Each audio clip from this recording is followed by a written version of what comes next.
මේ දවස්වල හැමෝම නත්තලට ලක ලෑස්ති වෙනවා.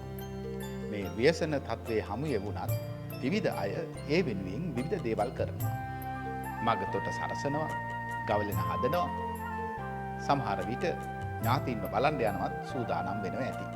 ලක ලෑස්ති වෙනවා නත්තලට.